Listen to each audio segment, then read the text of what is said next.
أعوذ بالله من الشيطان اللعين الرجيم بسم الله الرحمن الرحيم الحمد لله الذي تمالى به وتمالى نعمته بولاية أمير المؤمنين علي بن أبي طالب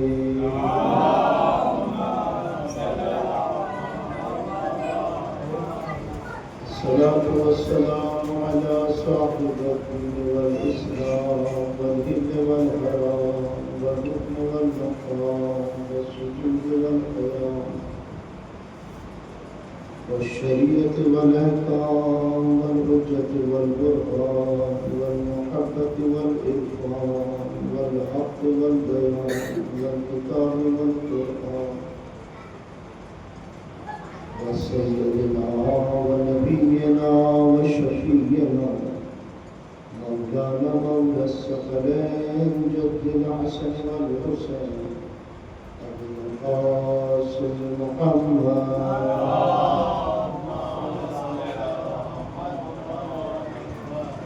وآله الطيبين الطاهرين المحسنين المجدين المنتقبين المنتجبين الذين أذهب الله عنهم الرجس وطهرهم تطهيرا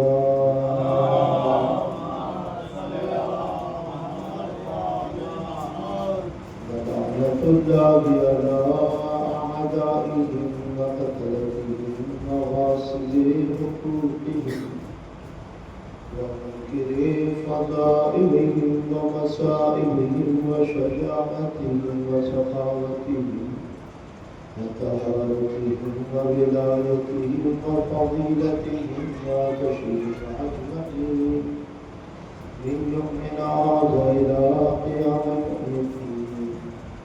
أما بعد فقد قال الله تبارك وتعالى في محكم كتابه وأتقن كتابه بسم الله الرحمن الرحيم إنا علينا للهدى وإنا لنا للآخرة والأولى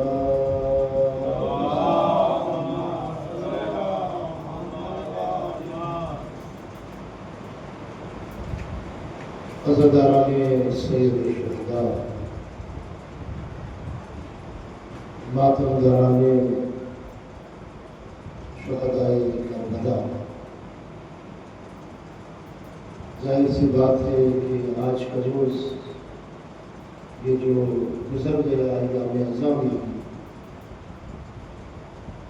بڑا ہی سخت اور مصیبت کا روز ہے شیعت کے لیے، سوگواری کا روز تھا، موسیقاری کا روز تھا کہ جس یوم میں، جس روز میں ہمارے اور آپ کے چوتھے مولا امام علی ابن الحسین علیہ السلام کی شہادت کا روز تھا۔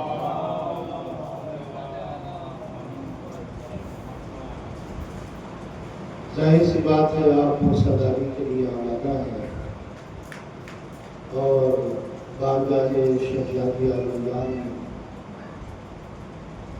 موسیٰ پیش کرنے کے لیے آئے ہیں۔ امام حسین کی بارگاہ میں ان کے فرزند کا موسیٰ پیش کرنے آئے ہیں۔ وقت کے امام کی بارگاہ میں ان کے جد کا موسیٰ پیش کرنے کے لیے آئے ہیں۔ شہزادی آپ کی حاضری کو قبول فرمائے اور یہ سلسلہ عصمت ہے، اس کا اہتمام خالق کون و مکان اور رازق ارض و سماء پروردگار عالم نے اپنے یہاں سے کیا۔ اہتمام ہدایت اس نے عصمت کا رکھا اور اس نے ایک معصومین 14 معصومین کا انتخاب کیا۔ آئمہ کے سلسلے میں 14 معصومین کا انتخاب، 14 معصومین کے علاوہ بھی معصومین ہیں، تمام انبیاء معصوم ہیں، ملائکہ معصوم ہیں، فرشتے معصوم ہیں، سلسلہ عصمت میں ایک عظیم سلسلہ جو ہدایت انسانی کے لیے اور رہبری اور رہنمائی کے لیے پروردگار عالم نے رکھا، اس سلسلے میں ایک سلسلہ ایمان ہے۔ بعد خاتم النبیین کے جو اس اسلام، اس دین، اس شریعت اور اس آئین الہی کا تحفظ کرتے بندگان خدا اور جہان کے رہنے والوں کی رہبری فرما رہے، اور جو تشنگان علم اس در سے وابستہ ہوئے ان کو علم سے نوازا، جنہیں اس در کی معرفت ہوئی وہ منزل کمال تک پہنچے، جس نے اس در کی عظمت کو پہچانا وہ منزلیں طے کرتے ہوئے عروج تک پہنچے۔ لیکن اس میں شرط ایک ہی چیز رکھی گئی کہ وہ معرفت، اور یہ معرفت صرف اس زمانے کے لیے محدود نہیں تھی، معرفت ہر زمانے کے لیے ہوتی۔ معرفت کے ساتھ اٹھائے ہوئے عمل میں آدمی کے استقامت ہوتی ہے، قوت ہوتی ہے، طاقت ہوتی ہے، چونکہ وہ معرفت کے ساتھ قدم اٹھاتا ہے، معرفت کے ساتھ۔ اور یہ عزاداری بھی ہم سے اسی بات کا تقاضا کرتی ہے کہ قدم اٹھے تو معرفت کے ساتھ، اس لیے کہ جو سلسلہ ہدایت، جو سلسلہ رہنمائی اور رہبری ہمارے پاس ہے وہ کسی کے پاس نہیں، جو سلسلہ عصمت ہمارے پاس ہے وہ کسی کے پاس نہیں۔ لوگوں نے انبیاء تک تو آئے، لیکن انبیاء کے بعد جو عصمتوں کا ایک سلسلہ تھا اس سے منقطع ہو گیا، لیکن ہمارے پاس خاتم النبیین کے بعد بھی جو ایک سلسلہ ہے وہ انبیاء کا سلسلہ ہے۔ یہی وجہ ہے کہ ہمارے پاس احادیث کا ذخیرہ بہت زیادہ ہے، جبکہ ہمارے بھائیوں کے پاس احادیث کا ذخیرہ کم ہے۔ اگر ان کے یہاں تکراری احادیث کو نکال دیا جائے تو وہ ہماری اصول کافی کے برابر نہیں ہے۔ یہ محققین کی ایک تحقیق ہے کہ تکراری احادیث کو اگر نکال کے حذف کر دیا جائے تو ہماری اصول کافی کے برابر نہیں ہے، اور اس کی ایک بنیادی وجہ ہے، اور وہ وجہ یہ ہے کہ وہ صرف رسول کے کلام کو حدیث سمجھتے ہیں، ہم 14 کے کلام کو حدیث سمجھتے ہیں، ہم 14 کے کلام کو حدیث سمجھتے ہیں۔ تو یہ سلسلہ ہدایت اور رہبری کے لیے شرط یہ ہے کہ ہم علم کے ساتھ ساتھ معرفت بھی ہمارے اندر ہو، کہ ہم معرفت کے ساتھ اس دہلیز تک آئے، اس دروازے تک آئے۔ ورنہ جس امام کا یہ تذکرہ ہے اس وقت، اس امام کو کہیں نہ کہیں چند چیزوں میں محدود کر دیا گیا، آنسو،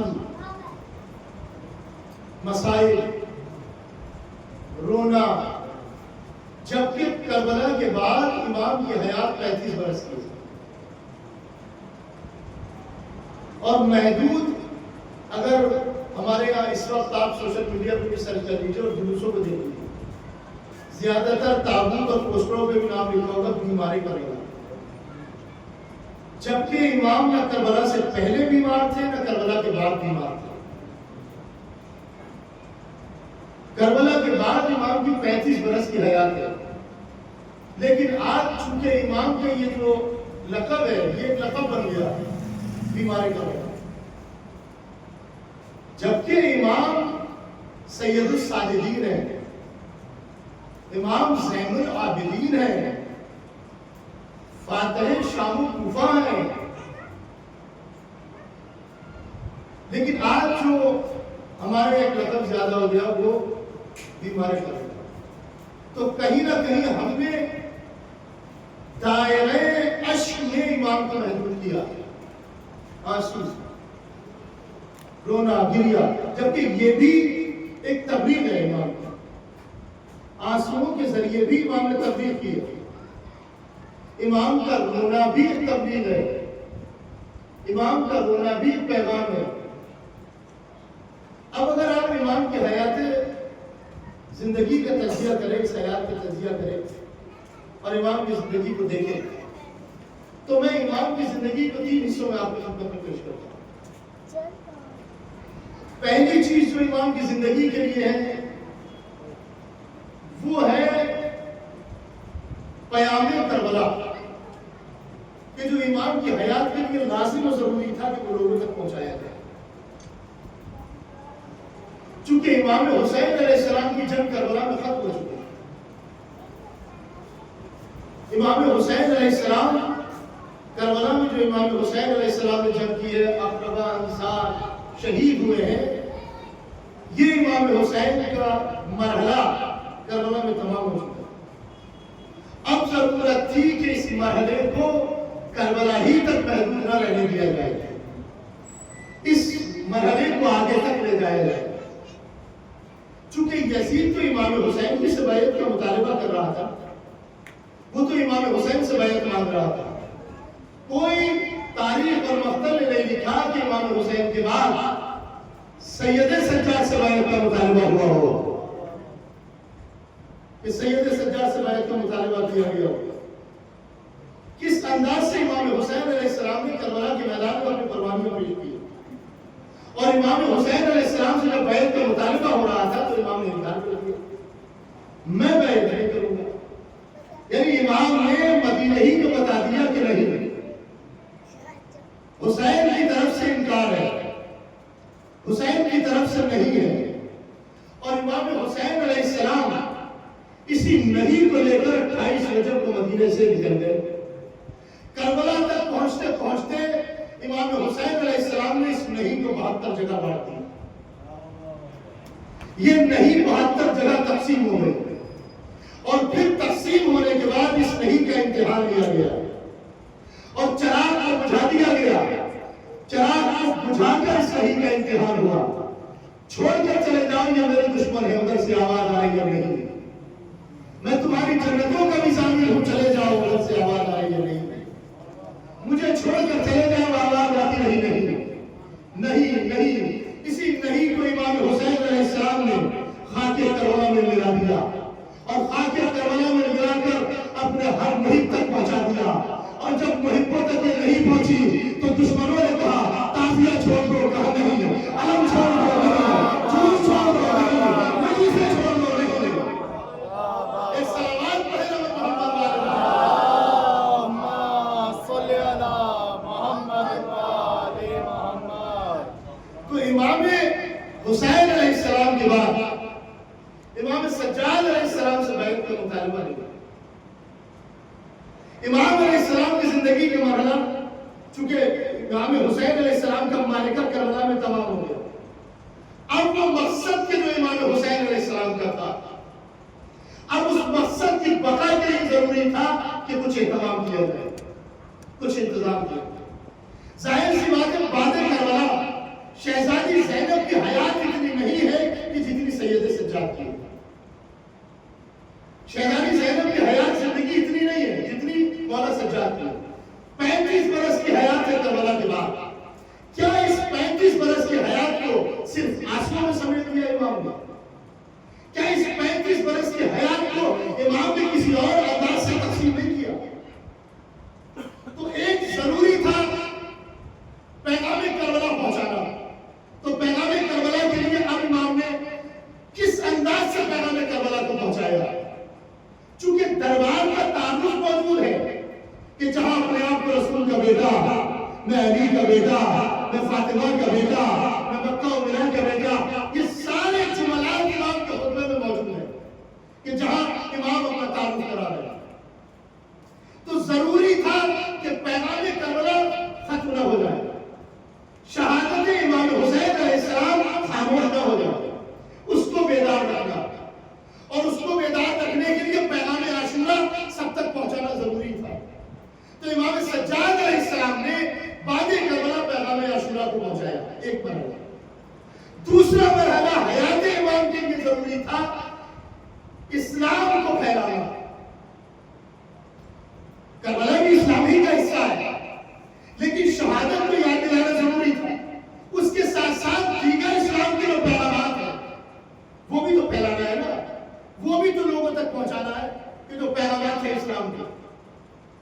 تو دوسرے پیغام لوگوں تک پہنچانا.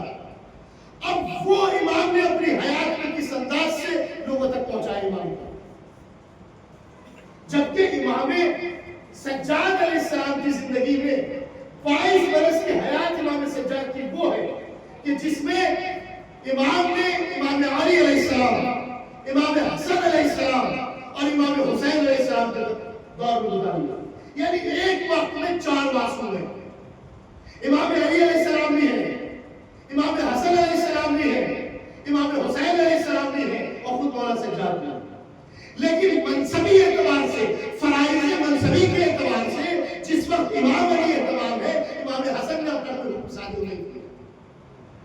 جب امام حسن فرائض کے اعتبار سے امام ہے، امام بچپن ہی سے امام ہوتا ہے، میں فرائض کے اعتبار سے کہہ رہا ہوں، تو پھر امام حسین علیہ السلام نے کوئی حکم صادر نہیں کیا. لیکن جب امام سجاد علیہ السلام امام بن رہے تو موجود امام باقر بھی ہے، امام ہے، لیکن فرائض کے اعتبار سے کوئی حکم امام باقر علیہ السلام نے صادر نہیں کیا. فرائض کے اعتبار سے امام تو ضروری تھا امام کی حیات کے لیے امام سجاد علیہ السلام اسلامی پیغام کون سا طرز اور کون سا طریقہ اس ماحول کے اعتبار سے امام کو اپنانا چاہیے تاکہ اسلام پھیلے، شریعت پھیلے. تو امام نے اپنے الفاظ کو دعا میں ڈالا، مناجات میں ڈالا، زیارتوں کے الفاظ میں ڈالا اور اپنے پیغام کو پہنچانا شروع کیا اور اپنے پیغام کو امام میں پہنچایا. اور دعا میں ایسا ڈالا کہ آج جسے ظہور آل محمد کہا جاتا ہے، جسے صحیفہ کاملہ کہا جاتا ہے، جسے صحیفہ سجادیہ کہا جاتا ہے، امام کی وہ دعا کی کتاب محبان کے گھروں میں موجود ہوگی. 50 کے اوپر شرح امام کی دعاؤں کی مارکیٹ میں موجود ہے عربی زبان میں. 50 کے اوپر شرح صحیفہ سجادیہ اور امام نے کس انداز سے اپنے پیغام کو پہنچایا. ابو حمزہ صومالی نام سنا ہے نہیں، خاص کر اس وجہ سے یاد ہوگا آپ کو یہ نام چونکہ آپ رمضان مبارک میں دعا پڑھتے ہیں. دعائیں ابو حمزہ صومالی یہ محب امام چاروں امام کے شاگردوں میں کہہ دیے، لیکن پہلے امام کے شاگردوں میں نہیں ہے ابو حمزہ صومالی. مسجد میں بیٹھے ہوئے ہیں، مسجد کوفہ میں، مسجد میں موجود ہے، مسجد میں عبادت کر رہے ہیں، مگر امامت کو جانتے ہیں، امام کو پہچانتے ہیں، معرفت جاگی ہے، امام سے ملنے کے لیے آئے ہیں. امام کو وہاں بھی مسجد میں پہنچ رہے ہیں. مسجد میں پہنچے تو کیا دیکھا کہ ایک شخص مسجد میں داخل ہوا، مصلی عبادت پر کھڑا ہوا، اس نے کہا اللہ اکبر.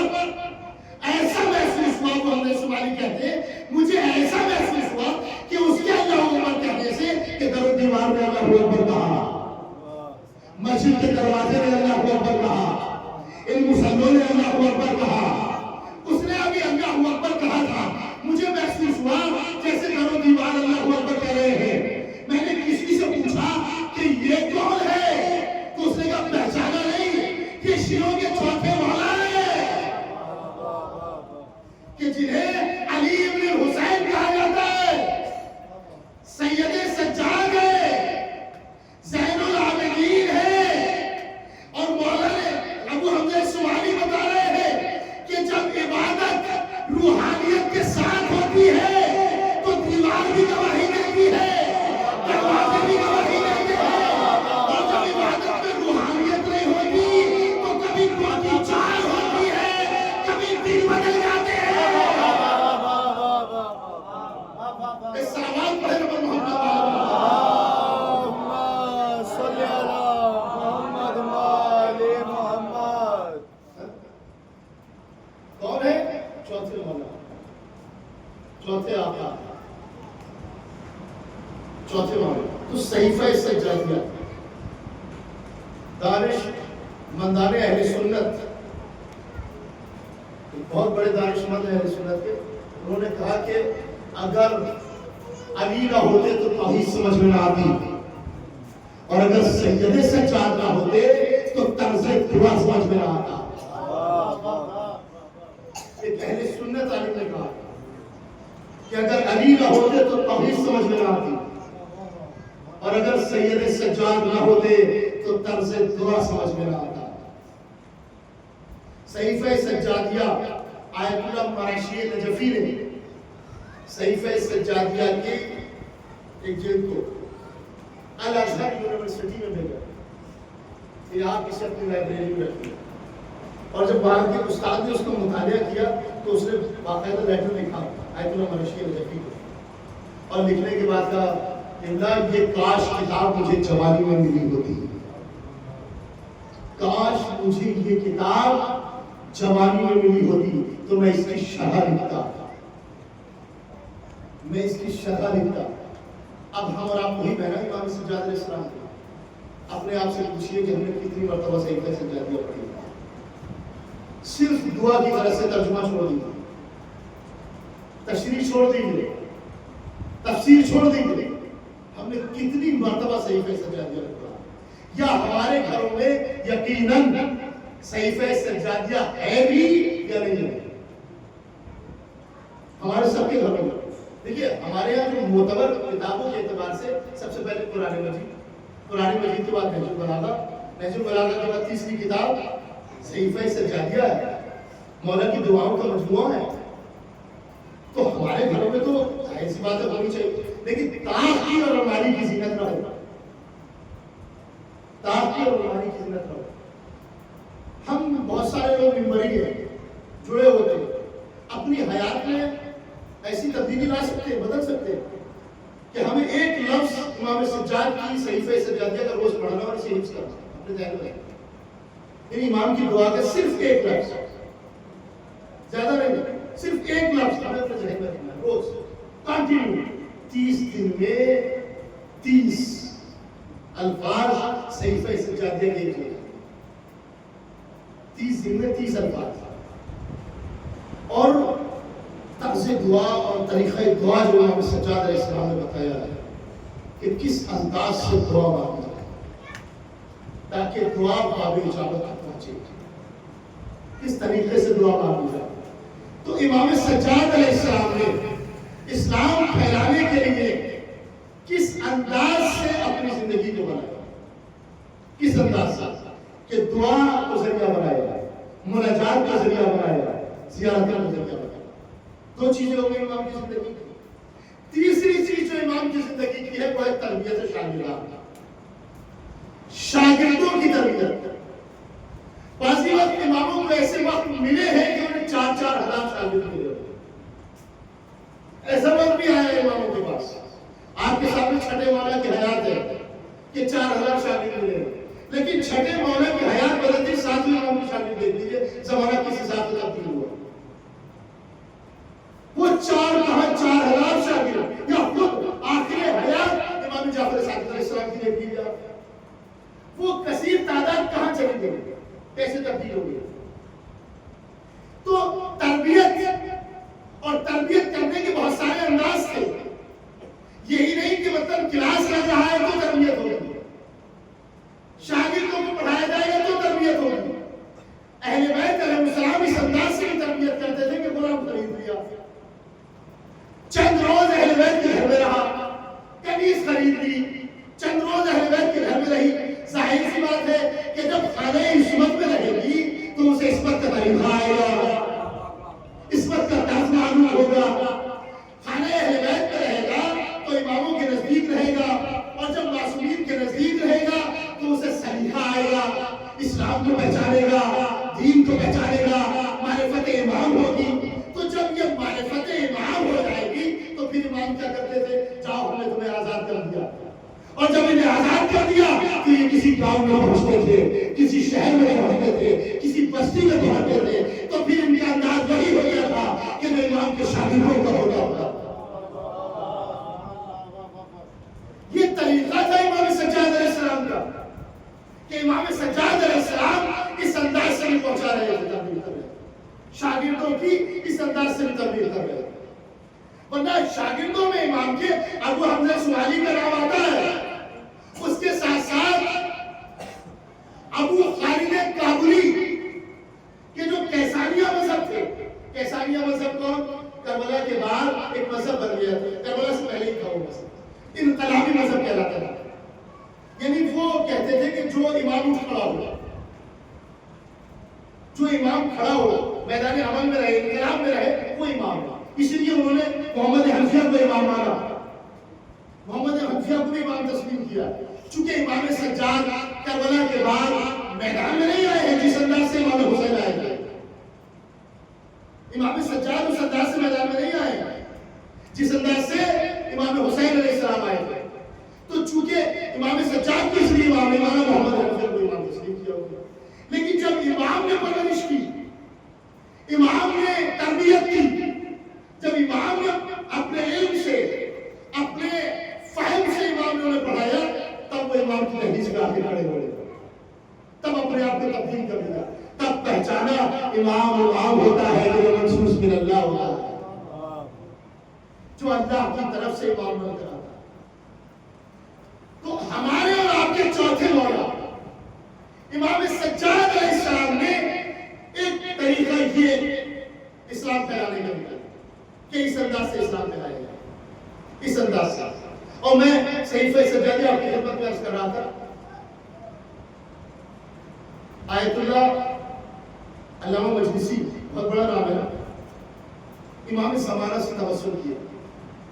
امام زمانہ سے، مولا مجھے خدا سے ارتباط کے لیے کسی کتاب کا حوالہ دیجیے. امام نے خواب میں آ کے بتایا، علامہ صحیفہ سجادیہ پڑھو، خدا سے ارتباط برقرار رکھنا ہے تو صحیفہ سجادیہ پڑھو. صحیفہ سجادیہ کتنا بڑا شاہکار امام کا دعا، شاگردوں کی تربیت، پیغام عاشورہ، یہ امام کو دوسروں تک پہنچانا ہے. اور کس کس انداز میں ہمارے اور آپ کے چوتھے مولا نے پیغام کربلا کو پہنچایا. آپ دربار کا پورا منظر دیکھتے ہیں. ہم کہتے ہیں نا کہ باد کربلا آنسو بھی امام کی تبلیغ بنے. اگر امام صرف روتے تھے تو امام چوتھے امام کو دیکھ کر قصاب اپنی دکانوں پہ پردہ ڈال دیا کرتے، گوشت کے اوپر چادر ڈال دیا کرتے. اگر جانور کو ذبح کرنے کے لیے جا رہے ہیں تو ٹھہر جاتے ہیں. مولا پوچھتے تھے اسے پانی پلایا کہ نہیں پلایا. یعنی کیا تبلیغ ہے امام کی، تبلیغ ہے امام کی. ورنہ یعنی کتنے لوگ راستوں سے گزرتے ہیں، کیا دکانوں پہ پردہ ڈال دیا جاتا ہے، گوشت پہ پردہ ڈال دیا جاتا ہے. اس کا مطلب یہ ہے کہ امام سجاد علیہ السلام کے آسمان میں بھی تبلیغ تھی. جہاں امام سجاد دعاؤں کا سہارا لے رہے تھے، وہیں امام سجاد علیہ السلام ہر گام پہ پیغام عاشورہ دعا تک پہنچا رہے، کربلا کا پیغام دعا تک پہنچا رہے. اور کیسے کیسے عالم میں امام نے پیغام پہنچایا. امام کی حیات کے آپ اگر پہلو دیکھیں تو علم امام کا ایک بہترین نمونہ ہمارے اور آپ کے گھروں میں اگر ہونا چاہیے تو صحیفہ سجادیہ. ہمیں شاگردان تو امام کے ہیں ہی، لیکن صحیفہ سجادیہ چوتھے امام کے علم کا بہترین نمونہ ہے. صحیفہ سجادیہ. اچھا یہ ہے علم امام، صحیفہ سجادیہ، مناجات، شاگردوں کی تربیت، یہ ہے علم امام. شجاعت امام کیسے دیکھیں گے آپ؟ شجاعت امام کا اندازہ کیسے لگائیں گے؟ چونکہ امام تلوار لے کر کسی میدان میں نہیں آئے، تلوار لے کر. اور معصومین دیکھ رہے تھے کہ معصوم جب تلوار نکالتا ہے تو یہ بھاگ جاتے ہیں. کس میدان میں دشمن معصومین کے سامنے رکے؟ امام علی نے تلوار نکالی تو بھاگ گئے، امام حسن نے تلوار نکالی تو بھاگ گئے، کربلا میں امام حسین نے نکالی تو بھاگ گئے. مگر شام و کوفہ کے دربار میں سید سجاد نے تلوار نہیں نکالی، اپنے الفاظ کو تلوار بنایا. اب بھاگو کہاں بھاگو.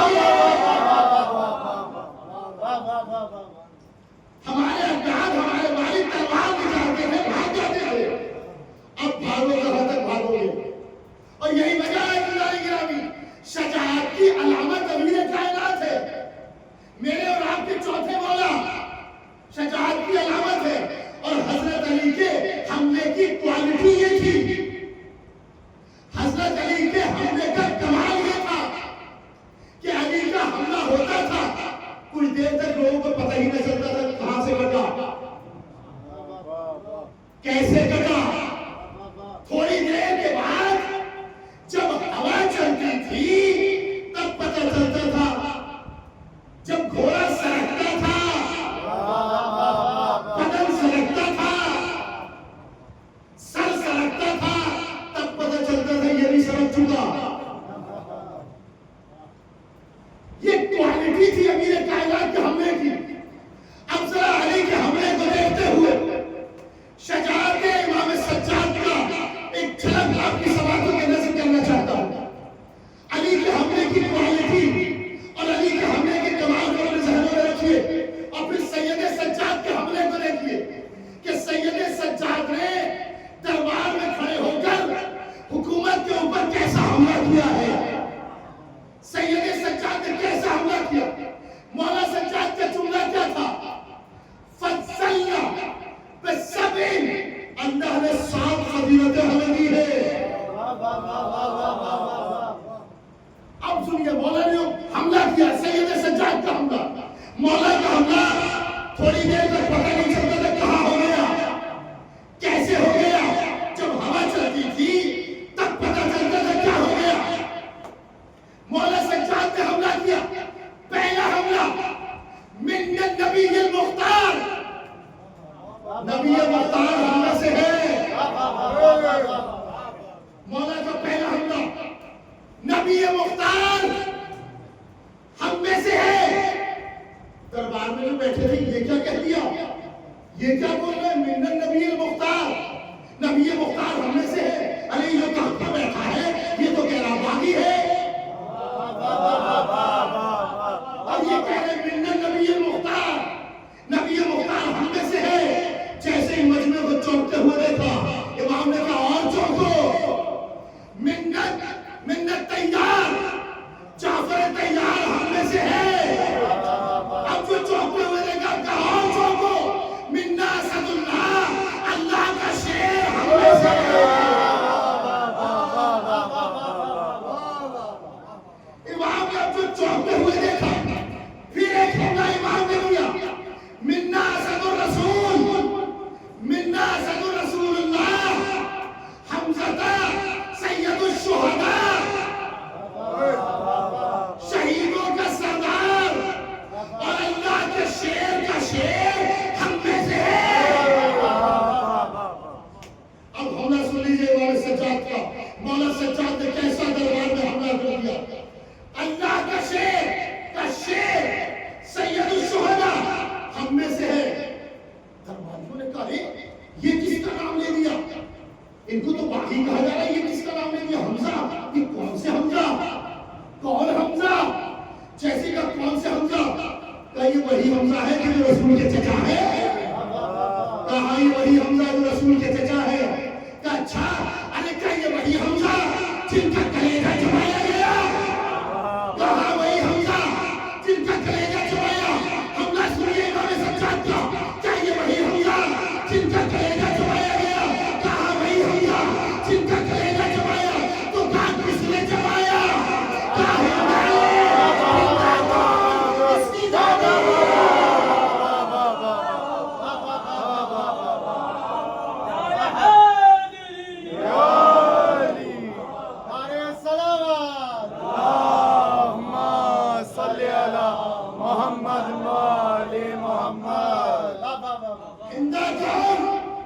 یہ جو تخت پہ بیٹھا ہے یزید، اس کی دادی، کیسا حملہ کر دیا سید سجاد نے۔ تخت پر بیٹھ کے اپنے آپ کو خلیفہ رسول کہتا ہے، جگر چبانے والی کا پوتا اپنے آپ کو خلیفہ رسول کہے۔ سید سجاد نے حملہ کیا ہے اور بڑا کمال کیا سید سجاد نے، عزیزوں بڑا کمال کیا۔ امیہ نے 46 سال تک کتنا بڑا کمال کیا سید سجاد نے، 46 سال تک کردار اہل بیت بدلنا چاہا، بدل نہ سکے۔ 46 برس تک کردار اہل بیت بدلنا چاہا، اور اس 46 برس کو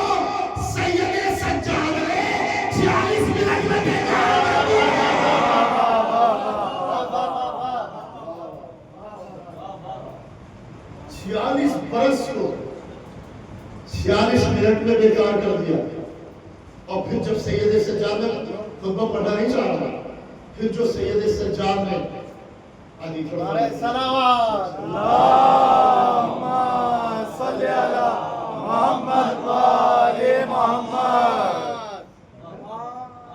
اور پھر جو اس نے مشورہ کیا اپنے مشاورین سے، دیکھیں مشاور بھی اچھا ہونا چاہیے، ورنہ زندگی کا سکہ گڑھے میں چلا جاتا. اگر اچھا مشاور نہ ہو، ٹھیک ہے جی، تو خود ایک کن ذہن. اور اس نے مشاور کے ایسے بٹھا کے اس نے مشورہ کیا کیا کروں. انہوں نے کہا قتل کر دو. سید سجاد کا کیا کروں؟ مشاوروں نے کیا کہا؟ قتل کر دو. علامہ مجلسی نے لکھا کہ جیسے اس نے کہا نا قتل کر دو، تو ایک 3 برس کا بچہ اپنے باپ کے برابر میں کھڑا تھا، بولا. ایک 3 برس کا بچہ اپنے باپ کے برابر میں کھڑا تھا، بولا. ارے اس بچے نے بول کے منظر بدل دیا. آپ ابھی بھی نہیں پہنچے، بچے نے بول کے منظر بدل دیا. آپ ابھی بھی نہیں پہنچے، بچے نے بول کے منظر بدل دیا. ارے کبھی محمد کو علی بچا رہا تھا،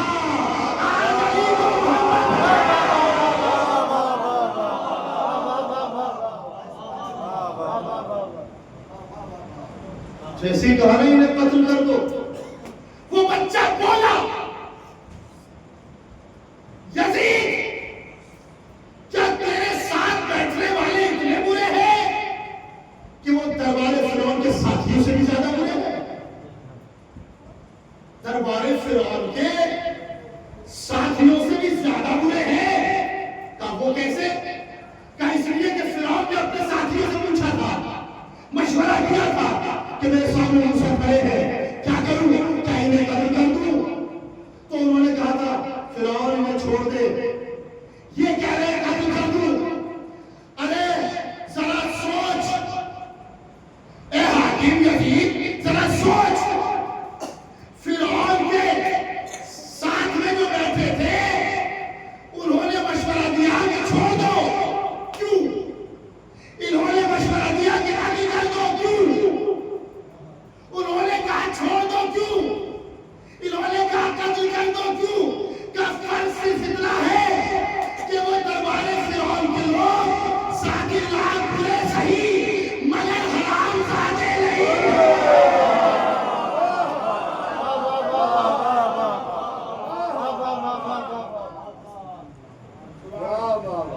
وہ لوگ لاکھ برے صحیح مگر حرام زادے نہیں تھے. امام سے کہہ رہا ہے،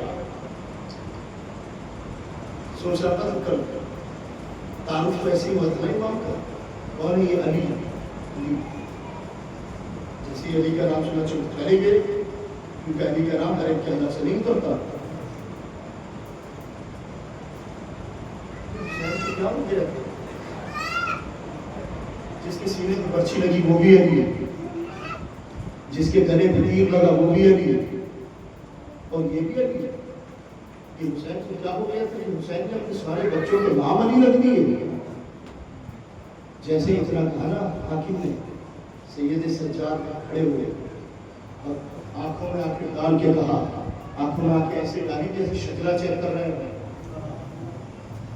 آنکھوں میں آنکھیں ڈال کے کہا، سید سجاد نے آنکھوں میں آنکھیں ڈال کے کہا، میرا باپ اپنے باپ سے اتنی محبت کرتا تھا کہ میرے باپ نے اپنے سارے بیٹوں کے نام اپنے باپ کے نام پر علی رکھ دیے.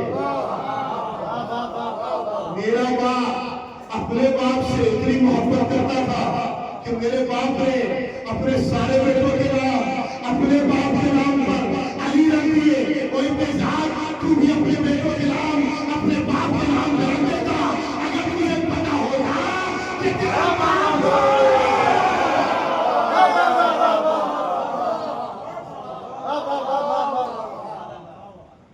شہزادی زینب نے سپر بن کے کیا کہا تھا؟ جب سفیر روم نے پوچھا تھا نا یہ کون ہے کہ جو دربار میں کھڑے ہیں؟ تو شہزادی زینب نے کہا تھا سفیر روم اس سے پوچھ، قرآن نے 2 شجرے بیان کیے ہیں، ایک شجرہ شجرہ طیبہ، ایک شجرہ شجرہ خبیثہ، اس سے پوچھ شجرہ طیبہ کا مالک کون ہے، شجرہ خبیثہ کا وارث کون ہے؟ سفیر روم یہ جو تخت پر بیٹھا ہے نا، اس سے پوچھ شجرہ خبیثہ کا وارث کون ہے، شجرہ طیبہ کا وارث کون ہے؟ پورے دربار میں دیکھا، جب شہزادی زینب نے کہا تو سید سجاد کا سر اٹھنا شروع ہوا، یزید کا سر جھکنا شروع ہوا، سید سجاد کا سر اٹھنا شروع ہوا، یزید کا سر جھکنا شروع ہوا۔ شہزادی زینب نے کہا وہ سفیر روم دیکھ جس کا سر اٹھ رہا ہے وہ شجرہ طیبہ کا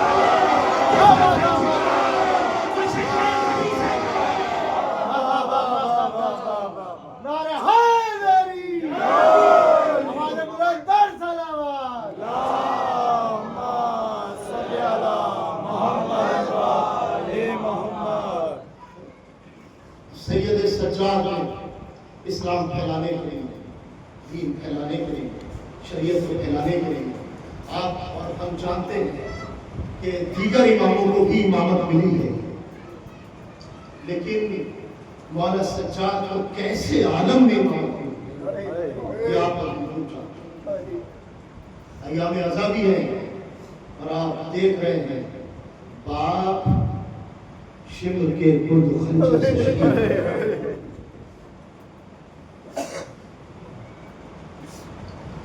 ایسے عالم میں سید سجاد کو امامت ملی۔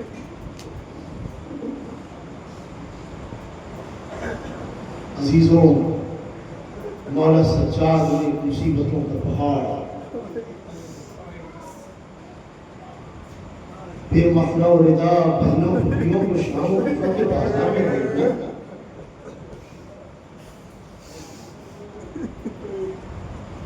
غریب سے غریب بھی اپنے وارثوں کی لاشوں کو دفن کر دیا، اپنے باپ کی لاشوں کو دفن کر دیا، مگر گنج شہیدہ سے گزرتے ہوئے سید سجاد نے باپ کی لاشیں کو دیکھا، چہرے کا رنگ متغیر ہو گیا، چہرے کا رنگ بدل گیا۔ شہزادی زینب نے دیکھا میرے لال میں دیکھ رہی ہوں کہ کہیں چاک کا فصل انسری سے پرواز نہ کر جائے۔ کبھی اماں جس کا جوان بیٹا ہو اور اس کے باپ کا لاشا مقتل کربلا پر پڑا رہے۔ عزیزو ایام عذابی ہے، ہاں یہ فرش عزا یہ مجلسیں دینے والے مولا سجاد ہیں، لیکن مولا سجاد کی مصیبت کا اندازہ آپ کے جملے سے لگائیے۔ جب کسی نے مولا سجاد سے سوال کیا نا کہ مولا سب سے زیادہ مصیبتیں کہاں پڑی، تو مولا سجاد نے بے صاف کہا الشام الشام الشام۔ یہ مولا سجاد کی زبان سے نکلے ہوئے عزیزوں صرف جملے نہیں تھے، یہ امام کی نسبتیں بیان کر رہے تھے۔ مولا کہہ رہے تھے شام الشام 3 مرتبہ کہا ہے اور یہ 3 نسبتیں بیان کی ہیں۔ ایک بازار شام کی نسبت ہے، ایک دربار شام کی نسبت ہے، ایک زندان شام کی نسبت ہے۔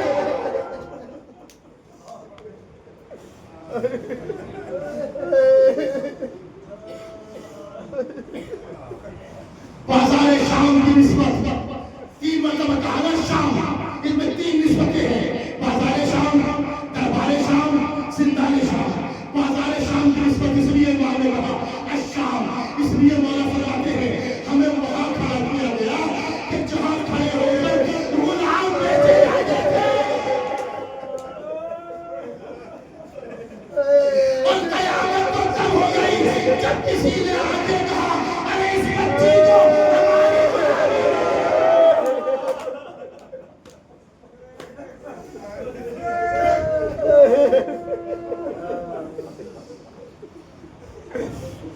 تین نسبتیں الشام، بازار شام، دوسری نسبت زندان شام۔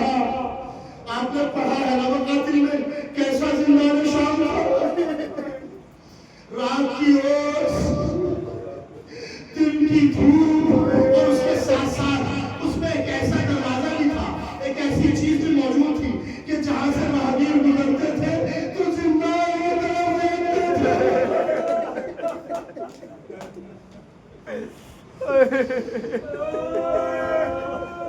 یہ تو کچھ سید سجاد کے دل سے پوچھتا ہے کہ اس وقت دل پر کیا گزرتی تھی سید سجاد۔ تیسری نسبت دربار شام، بازار شام کی نسبت بھی ہے، دربار شام کی نسبت بھی ہے، زندان شام کی نسبت بھی ہے۔ الشام نام نے کہا نا، عربی کا فکرہ، قامت علیہ السلام فی احسن ثیابہا، مولا فرماتے ہیں قامت علیہ السلام فی احسن ثیابہا، فی احسن ثیابہا۔ ارے ہمیں ایسی جگہ دکھا دیا گیا کہ جہاں اہل حرم کے چاروں طرف شرابی تھے، میں اپنی پوری کو دیکھنا چاہتا تھا مگر نہ پوری دیکھ پا رہی تھی، نہ میں پوری کو دیکھ پا رہا تھا، شرابیوں کے دیکھا۔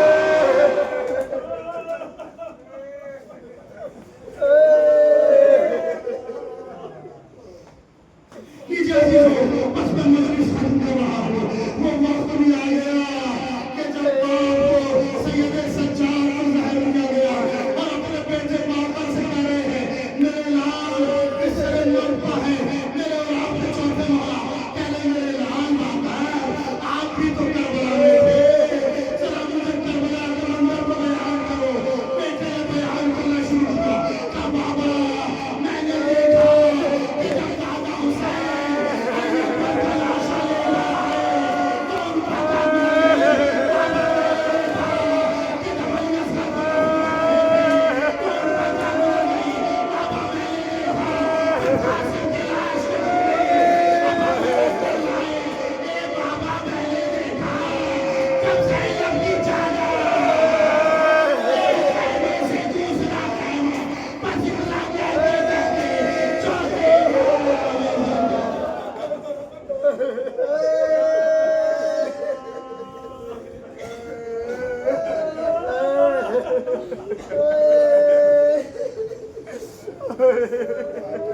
ماتم سے